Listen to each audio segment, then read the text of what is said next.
इस बार बेताल ने एक और रहस्यमयी कहानी सुनानी शुरू की।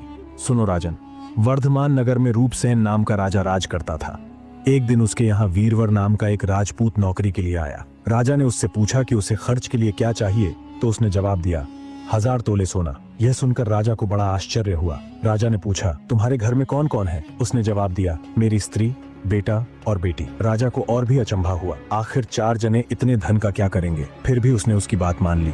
उस दिन से वीरवर रोज 1000 तोले सोना भंडारी से लेकर अपने घर आता। उसमें से आधा ब्राह्मणों में बांट देता, बाकी के 2 हिस्से करके एक वैरागियों और सन्यासियों को दे देता और दूसरे से भोजन बनवाकर पहले गरीबों को खिलाता। उसके बाद जो बचता उससे अपनी पत्नी और बच्चों को खिलाता और शाम होते ही ढाल तलवार लेकर राज के महल चला जाता। राजा को जब कभी रात को जरूरत होती वह हाजिर रहता। एक दिन आधी रात के समय राजा को मरघट की ओर से किसी के रोने की आवाज आई। उसने वीरवर को पुकारा तो वह आ गया। राजा ने कहा, जाओ पता लगा कर आओ कि इतनी रात गए ये कौन रो रहा है और क्यों रो रहा है।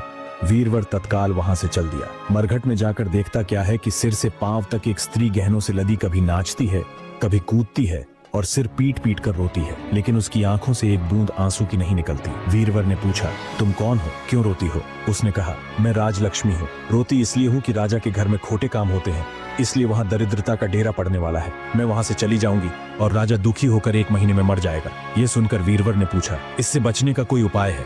स्त्री बोली, हाँ है। यहाँ से पूरब में 1 योजन पर एक देवी का मंदिर है। अगर तुम उस देवी को अपने बेटे का शीश चढ़ा दो तो विपदा टल सकती है, फिर राजा 100 बरस तक राज करेगा।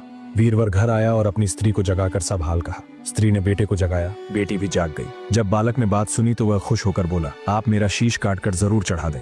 एक तो आपकी आज्ञा, दूसरे स्वामी का काम, तीसरे यह देह देवता पर चढ़े। इससे बढ़कर बात और क्या होगी, आप जल्दी करें। वीरवर ने अपनी स्त्री से कहा, अब तुम बताओ। वह बोली, स्त्री का धर्म पति की सेवा करने में है। चारों जने देवी के मंदिर में पहुंचे। वीरवर ने हाथ जोड़कर कहा, हे देवी, मैं अपने बेटे की बलि देता हूँ, मेरे राजा की 100 बरस की उम्र हो। इतना कहकर उसने इतने जोर से खांडा मारा कि लड़के का शीश धड़ से अलग हो गया। भाई का यह हाल देखकर बहन ने भी खांडे से अपना सिर अलग कर डाला। बेटा बेटी चले गए तो दुखी माँ ने भी उन्हीं का रास्ता पकड़ा और अपनी गर्दन काट दी। वीरवर ने सोचा कि घर में कोई नहीं रहा तो मैं भी जीकर क्या करूंगा। उसने भी अपना सिर काट डाला। राजा को जब यह मालूम हुआ तो वह वहां आया। उसे बड़ा दुख हुआ कि उसके लिए 4 प्राणियों की जान चली गई। वह सोचने लगा कि ऐसे राज करने पर धिक्कार है। ये सोच उसने तलवार उठा ली और जैसे ही अपना सिर काटने को हुआ कि देवी ने प्रकट होकर उसका हाथ पकड़ लिया। बोली, राजन, मैं तेरे साहस से प्रसन्न हूँ, तू जो वर मांगेगा सो दूंगी। राजा ने कहा, देवी तुम प्रसन्न हो तो इन 4 को जिंदा कर दो। देवी ने उन 4 को फिर से जिंदा कर दिया। इतना कहकर बेताल बोला, राजन बताओ सबसे ज्यादा पुण्य किसको लगा? सम्राट बोले, राजा का। बेताल ने पूछा, क्यों? सम्राट ने कहा, इसलिए कि स्वामी के लिए चाकर का प्राण देना धर्म है, लेकिन चाकर के लिए राजा का राजपाट को छोड़ जान देने को तैयार हो जाना बहुत बड़ी बात है। यह सुन बेताल हंसा और फिर से पेड़ पर जा लटका और सम्राट उसे फिर पकड़कर चल दिए। तो बेताल ने एक और कहानी सुनाना शुरू की। सुनो राजन, भोगवती नाम की एक नगरी थी। उसमें राजा रूपसेन राज करता था। उसके पास चिंतामणि नाम का एक तोता था। एक दिन राजा ने उससे पूछा, हमारा ब्याह किसके साथ होगा? तोते ने कहा, मगध देश के राजा की बेटी चंद्रावती के साथ होगा। राजा ने ज्योतिषी को बुलाकर पूछा तो उसने भी यही कहा। उधर मगध देश की राजकुमारी के पास एक मैना थी। एक दिन राजकुमारी ने उससे पूछा कि मेरा विवाह किसके साथ होगा, तो उसने कह दिया कि भोगवती नगर के राजा रूपसेन के साथ। इसके बाद दोनों का विवाह हो गया। रानी के साथ उसकी मैना भी आ गई। राजा रानी ने तोता मैना का ब्याह करके उन्हें एक पिंजड़े में रख दिया। एक दिन तोता मैना में बहस हो गई। मैना ने कहा, आदमी बड़ा पापी, दगाबाज और अधर्मी होता है। तोते ने कहा, स्त्री झूठी, लालची और हत्यारी होती है। दोनों का झगड़ा बढ़ गया तो राजा ने कहा, क्या बात है, तुम आपस में लड़ते क्यों हो? मैना ने कहा, महाराज मर्द बड़े बुरे होते हैं। इसके बाद मैना ने एक कहानी सुनाई। इलापुर नगर में महाधन नाम का एक सेठ रहता था। विवाह के बहुत दिनों के बाद उसके घर एक लड़का पैदा हुआ। सेठ ने उसका बड़ी अच्छी तरह से लालन पालन किया, पर लड़का बड़ा होकर जुआ खेलने लगा। इस बीच सेठ मर गया। लड़के ने अपना सारा धन जुए में खो दिया। जब पास में कुछ न बचा तो वह नगर छोड़कर चंद्रपुरी नामक नगरी में जा पहुंचा। वहां हेमगुप्त नाम का साहूकार रहता था। उसके पास जाकर उसने अपने पिता का परिचय दिया और कहा कि मैं जहाज लेकर व्यापार करने गया था, माल बेचा, धन कमाया, लेकिन लौटते समय समुद्र में ऐसा तूफान आया कि जहाज डूब गया और मैं जैसे तैसे बचकर यहाँ आ गया। उस सेठ की एक लड़की थी। सेठ को बड़ी खुशी हुई कि घर बैठे इतना अच्छा लड़का मिल गया। उसने उस लड़के को अपने घर में रख लिया और कुछ दिन बाद अपनी लड़की से उसका विवाह कर दिया और सेठ ने दोनों को बहुत सारा धन देकर विदा कर दिया और एक दासी को भी उनके साथ भेज दिया। रास्ते में एक जंगल पड़ता था। वहां आकर लड़के ने स्त्री से कहा, यहाँ बहुत खतरा है, तुम अपने गहने उतार कर मेरे पास रख दो। लड़की ने ऐसा ही किया। इसके बाद लड़के ने कहारों को कुछ धन देकर वापस भेज दिया और दासी को मारकर कुएं में डाल दिया। फिर स्त्री को भी कुएं में पटक कर आगे बढ़ गया। स्त्री रोने लगी। एक मुसाफिर उधर से जा रहा था। जंगल में रोने की आवाज सुनकर वह वहां आया, उसे कुएं से निकालकर उसके घर पहुंचा दिया। स्त्री ने घर जाकर माँ बाप से कह दिया कि रास्ते में चोरों ने हमारे गहने छीन लिए और दासी को मारकर मुझे कुएं में ढकेल कर भाग गए। बाप ने उसे धीरज बंधाया और कहा कि तू चिंता मत कर, तेरा स्वामी जीवित होगा और किसी दिन वापस आ जाएगा। उधर वह लड़का जेवर लेकर शहर पहुंचा। उसे तो जुए की लत लगी थी। वह सारे गहने जुए में हार गया। उसकी बुरी हालत हुई तो वह यह बहाना बनाकर कि उसके लड़का हुआ है, फिर अपनी ससुराल चला। वहां पहुंचते ही सबसे पहले उसकी स्त्री मिली। वह बड़ी खुश हुई। उसने पति से कहा, आप कोई चिंता न करें, मैंने यहाँ आकर दूसरी ही बात कही है। जो कहा था वह उसने बता दिया। सेठ अपने जमाई से मिलकर बड़े प्रसन्न हुए और उन्होंने उसे बड़ी अच्छी तरह से घर में रखा। कुछ दिन बाद एक रोज जब वह लड़की गहने पहने सो रही थी, उसने चुपचाप छुरी से उसे मार डाला और उसके गहने लेकर चंपत हो गया। मैना बोली, महाराज ये सब मैंने अपनी आंखों से देखा, ऐसा पापी होता है आदमी। राजा ने तोते से कहा, अब तुम बताओ कि स्त्री क्यों बुरी होती है। इस पर तोते ने भी एक कहानी सुनाई। कंचनपुर में सागरदत्त नाम का एक सेठ रहता था। उसके श्रीदत्त नाम का एक लड़का था। वहां से कुछ दूर पर एक और नगर था, उसमें सोमदत्त नाम का सेठ रहता था। उसकी एक लड़की थी, उसका विवाह श्रीदत्त नाम के एक लड़के से हुआ था। विवाह के बाद श्रीदत्त व्यापार करने परदेश चला गया। 12 बरस हो गए और वह न आया तो जयश्री व्याकुल होने लगी। एक दिन वह अपनी अटारी पर खड़ी थी कि एक आदमी उसे दिखाई दिया। उसे देखते ही वह उस पर मोहित हो गई। उसने उसे अपनी सखी के घर बुलवा लिया। रात होते ही वह उस सखी के घर चली जाती और रात भर वहां रहकर दिन निकलने से पहले ही लौट आती। इस तरह बहुत दिन बीत गए। इस बीच एक दिन उसका पति परदेश से लौट आया। अब वह क्या करे, पति हारा थका था। जल्दी ही उसकी आंख लग गई और स्त्री उठकर अपने दोस्त के पास चल दी। रास्ते में एक चोर खड़ा था। वह देखने लगा कि स्त्री कहाँ जाती है। धीरे धीरे वह सहेली के मकान पर पहुंची। चोर भी पीछे पीछे गया। संयोग से उस आदमी को सांप ने काट लिया था और वह मरा पड़ा था। स्त्री ने समझा सो रहा है। वहीं आंगन में पीपल का एक पेड़ था जिस पर एक पिशाच बैठा ये लीला देख रहा था। उसने उस आदमी के शरीर में प्रवेश करके उस स्त्री की नाक काट ली और अब फिर उस आदमी की देह से निकलकर पेड़ पर जा बैठा। स्त्री रोती हुई अपनी सहेली के पास गई। सहेली ने कहा कि तुम अपने पति के पास जाओ और वहां बैठकर रोने लगो। कोई पूछे तो कह देना कि पति ने नाक काट ली है। उसने ऐसा ही किया। उसका रोना सुनकर लोग इकट्ठे हो गए। आदमी भी जग गया। उसे सारा हाल मालूम हुआ तो वह बड़ा दुखी हुआ। लोगों ने कोतवाल को खबर कर दी। कोतवाल उन सबको राजा के पास ले गया। लड़की की हालत देखकर राजा को बड़ा गुस्सा आया। उसने कहा, इस आदमी को सूली पर लटका दो। वह चोर वहां खड़ा था। जब उसने देखा कि एक बेकसूर आदमी को सूली पर लटकाया जा रहा है तो उसने राजा के सामने जाकर सब हाल सच सच बता दिया। बोला, अगर मेरी बात का विश्वास ना हो तो जाकर देख लीजिए, उस आदमी के मुंह में अभी भी इस स्त्री की नाक है। राजा ने पता लगाने कोतवाल को भेजा। उसकी बात सच निकली। इतना कहकर तोता बोला, स्त्रियां ऐसी होती हैं। राजा ने उस स्त्री का सिर मुड़वाकर उसे गड्ढे पर बिठाकर नगर में घुमवाया और शहर से बाहर छुड़वा दिया। यह कहानी सुनाकर बेताल बोला, राजा बताओ कि दोनों में ज्यादा पापी कौन है। राजा ने कहा, स्त्री। बेताल ने पूछा, कैसे? राजा ने कहा, मर्द कैसा ही दुष्ट था। उसे धर्म का थोड़ा बहुत ज्ञान था पर उस स्त्री को नहीं रहता, इसलिए वह अधिक पापिन है। राजा के इतना कहते ही बेताल फिर पेड़ पर जा लटका। राजा लौट कर गया और उसे फिर पकड़कर चल दिया। नेक्स्ट वीडियो के लिए बेताल को अपने कंधे पर उठाया और जंगल के सन्नाटे में चल पड़े। पेड़ों के झुरमुट से छनकर आती चांदनी रहस्यमयी माहौल को और गहराई दे रही थी। बेताल ने अपनी अनोखी और रहस्यमय कहानी सुनानी शुरू की। सुनो राजन, यमुना के किनारे धर्मस्थान नामक एक गांव था। वहां एक ब्राह्मण अपने परिवार के साथ रहता था। उसकी पत्नी, एक पुत्र और एक पुत्री थी। ब्राह्मण पुत्री रूप और गुणों की ऐसी अद्वितीय प्रतिमा थी कि उसे देखकर चंद्रमा भी शर्मा जाए। जब वह विवाह योग्य हुई तो उसके माता पिता और भाई उसकी शादी को लेकर चिंतित रहने लगे। एक दिन संयोगवश ब्राह्मण अपने किसी परिचित के यहाँ गया और उसका पुत्र पढ़ाई के लिए दूसरे नगर चला गया। इसी बीच एक ब्राह्मण का युवक उनके घर आया। उसकी सादगी और शालीनता देखकर लड़की की मां ने उससे कहा, क्या तुम मेरी बेटी से विवाह करोगे? युवक ने झिझकते हुए हामी भर दी। उधर ब्राह्मण ने जिस नगर में ठहराव किया वहां उसे एक और उपयुक्त वर मिल गया और उसने भी उससे अपनी लड़की का विवाह करवाने का वचन दे दिया। वहीं ब्राह्मण का पुत्र जहां पढ़ाई कर रहा था उसने भी अपने एक मित्र से यही वादा कर दिया कि वह अपनी बहन से उसका विवाह कराएगा। कुछ ही दिनों में सभी युवक अपने अपने वादे निभाने के लिए ब्राह्मण के घर पहुंचे। लेकिन नियति का खेल देखो, तीनों युवक एक ही समय पर वहां आ पहुंचे। घर पर तीनों को देखकर परिवार अचंभे में पड़ गया। अभी इस उलझन का समाधान ढूंढा ही जा रहा था कि उसी रात दुर्भाग्य ने दरवाजा खटखटाया। लड़की को अचानक एक जहरीले सांप ने काट लिया। उसने दर्द से कराहते हुए दम तोड़ दिया।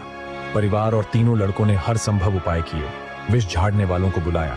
लेकिन सब व्यर्थ रहा। लड़की की मृत्यु ने पूरे घर को गम के गहरे सागर में डुबो दिया। उसे श्मशान ले जाया गया, जहां उसकी अंतिम क्रिया पूरी की गई। उसके बाद तीनों युवक अलग अलग राह पकड़कर अपनी पीड़ा के साथ जीने लगे। पहला युवक उसकी हड्डियां लेकर फकीर बन गया और जंगल में तपस्या करने लगा। दूसरा युवक उसकी राख की गठरी बांधकर उसी श्मशान में कुटिया बना रहने लगा।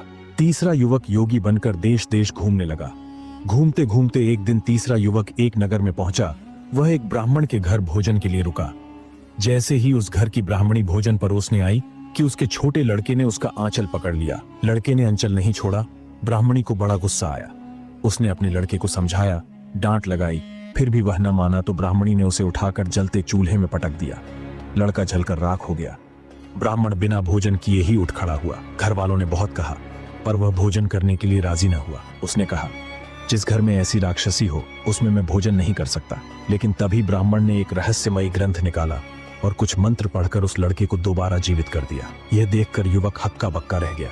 यह चमत्कार देखकर युवक को एक आशा की किरण नजर आई और वह वहीं ठहर गया। जब रात को सब खा पी कर सो गए तो वह ब्राह्मण चुपचाप वह पोथी लेकर चल दिया और वापस उस श्मशान में पहुंचा जहां उस लड़की को जलाया गया था। उसने बाकी दो युवकों को वहां बुलाया और कहा, मैं इस विद्या से लड़की को पुनः जीवित कर सकता हूँ। उस ब्राह्मण के यह कहने पर कि उसे संजीवनी विद्या की पोथी मिल गई है और वह मंत्र पढ़कर लड़की को फिर से जिंदा कर सकता है। उन दोनों ने हड्डियां और राख निकाली। ब्राह्मण ने जैसे ही मंत्र पढ़ा, वह लड़की राख के ढेर से बाहर निकली आई, पहले से भी अधिक सुंदर और जीवंत। लेकिन अब एक और समस्या खड़ी हो गई। तीनों युवक यह दावा करने लगे कि वह लड़की उनकी है। तीनों के अपने अपने तर्क थे। बेताल ने अपनी कहानी यहीं रोक दी और राजा विक्रम से पूछा, अब तुम बताओ राजन, वह लड़की किसकी पत्नी होनी चाहिए?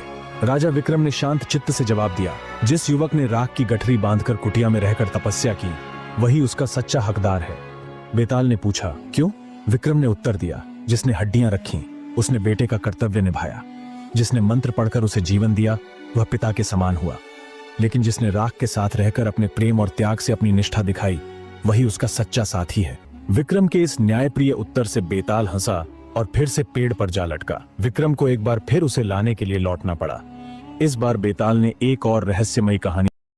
विक्रमादित्य ने सैनिकों को क्यों काट डाला? एक दिन विक्रमादित्य राजमहल से कुटिया की तरफ जा रहे थे कि तभी उनकी नजर एक मृग पर पड़ी। मृग काफी अद्भुत था और ऐसा मृग विक्रम ने कभी नहीं देखा था। उन्होंने धनुष हाथ में लिया ही था कि मृग उनके समीप आकर मनुष्य की बोली में उनसे अपने प्राणों की भीख मांगने लगा। मृग को मनुष्यों की तरह बोलते देख विक्रमादित्य को बड़ा आश्चर्य हुआ। विक्रमादित्य ने पूछा कि तुम मनुष्यों की तरह कैसे बोल सकते हो? मृग ने कहा कि यह सब आपके दर्शन के प्रभाव से हुआ है। विक्रमादित्य की जिज्ञासा अब और बढ़ गई। उन्होंने उस मृग से पूछा कि ऐसा क्यों हुआ? तो मृग बोला, मैं जन्मजात मृग नहीं हूँ। मेरा जन्म मानव कुल में राजा ध्रुपद के यहाँ हुआ है। अन्य राजकुमारों की भांति मुझे भी शिकार खेलने का बहुत शौक था। शिकार के लिए मैं अपने घोड़े पर बहुत दूर तक घने जंगलों में घुस जाता था। एक दिन मुझे कुछ दूरी पर मृग होने का आभास हुआ और मैंने आवाज की दिशा में बाण चला दिया। दरअसल वह आवाज एक साधनारत योगी की थी जो बहुत धीमे स्वर में मंत्रोच्चार कर रहा था। तीर साधु की कनपट्टी को छूता हुआ एक वृक्ष के तने में घुस गया। मैं अपने शिकार को खोजते खोजते वहां तक जा पहुंचा। वहां कोई मृग नहीं बल्कि एक साधु बैठा था। साधना में पड़े विघ्न के कारण साधु के क्रोध की सीमा न रही। साधु ने मुझे श्राप देते हुए कहा, ओ मृग के शिकार करने वाले मूर्ख युवक, आज से तू मृग की योनि भोगेगा और आखेटकों से अपने प्राण बचाता इसी वन में भटकेगा। मैं तपस्वी के चरणों में गिर पड़ा और उनसे क्षमा याचना करने लगा। मेरी आंखों में पश्चाताप के आंसू देखकर साधु को दया आ गई।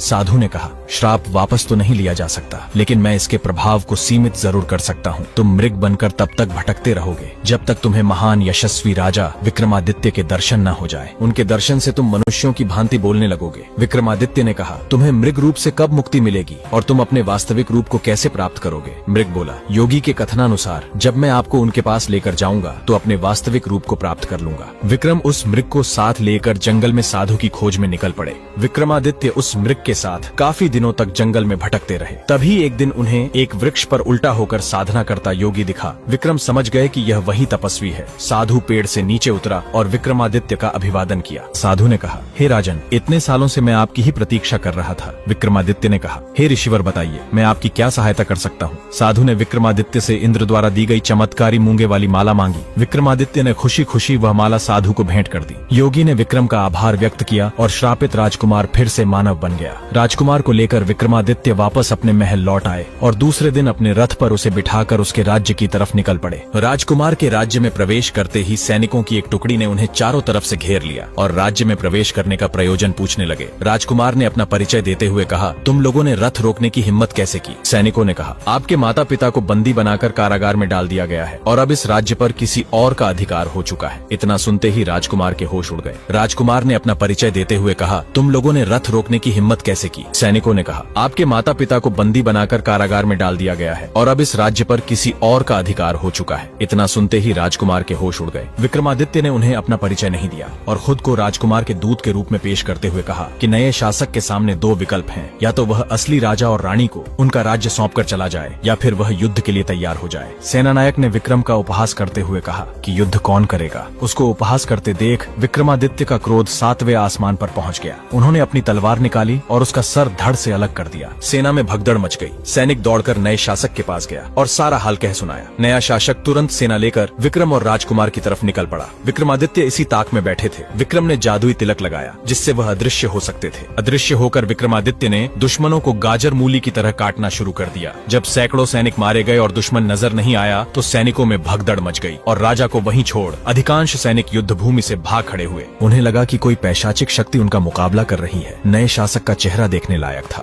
भय के कारण वह थर थर कांपने लगा। तभी विक्रम ने अपनी तलवार उसकी गर्दन पर रख दी और अपने वास्तविक रूप में आ गए। विक्रमादित्य ने अपना परिचय देते हुए कहा कि या तो इसी क्षण यह राज्य छोड़कर भाग जाओ या प्राण दंड के लिए तैयार रहो। वह शासक विक्रमादित्य की शक्ति से परिचित था। वह उसी क्षण उस राज्य से भाग खड़ा हुआ। वास्तविक राजा और रानी को उनका राज्य वापस दिलाकर विक्रमादित्य ने राजकुमार से विदा लिया और उज्जैन की तरफ निकल पड़े। विक्रमादित्य ने अपनी देह कैसे त्यागी और फिर उनकी रानियों का क्या हुआ? राजा विक्रमादित्य वृद्ध हो गए थे। अपने योग बल से उन्होंने यह भी जान लिया कि उनका अंत अब काफी निकट है। वे राजकाज और धर्म कार्यों में अपने आप को लगाए रखते थे। उन्होंने वन में भी साधना के लिए एक आवास बना रखा था। एक दिन उसी आवास में रात के समय विक्रमादित्य को एक अलौकिक प्रकाश दिखाई पड़ा। उन्होंने गौर से देखा तो पता चला कि सारा प्रकाश सामने वाली पहाड़ियों से आ रहा है। इस प्रकाश के बीच उन्हें एक चमकता हुआ सुंदर भवन दिखाई पड़ा। विक्रमादित्य ने उसी क्षण बेताल का स्मरण किया। उनके आदेश पर बेताल उन्हें पहाड़ी पर ले आया और बोला, हे राजन, इससे आगे मैं आपको नहीं लेकर जा सकता। कारण पूछने पर बेताल ने कहा कि भवन के चारों ओर एक योगी ने तंत्र का घेरा डाल रखा है और इस भवन में उसी का निवास है। इन घेरों के भीतर वही प्रवेश कर सकता है जिसका पुण्य उस योगी से अधिक है। विक्रम ने सच जानकर भवन की ओर कदम बढ़ा दिया। चलते चलते वे भवन के प्रवेश द्वार तक आ गए। तभी एक अग्निपिंड आया और विक्रमादित्य के पास आकर स्थिर हो गया। विक्रमादित्य उस भवन के प्रांगण में जा पहुँचे। भवन के प्रांगण में एक तपस्वी बैठा था। तपस्वी ने क्रोधित स्वर में कहा, कौन हो तुम? विक्रम ने कहा, हे ऋषिवर, मैं उज्जैन का राजा विक्रमादित्य हूँ। साधु ने कहा, आपके दर्शन की मुझे आशा नहीं थी राजन। तपस्वी ने विक्रमादित्य का खूब आदर सत्कार किया और विक्रम से कुछ मांगने के लिए कहा। विक्रमादित्य ने वह भवन ही तपस्वी से मांग लिया। विक्रमादित्य को भवन सौंपकर योगी उसी क्षण जंगल में चला गया। साधु काफी दूर चला गया और उसकी भेंट अपने गुरु से हुई। गुरु ने उससे इस तरह भटकने का कारण पूछा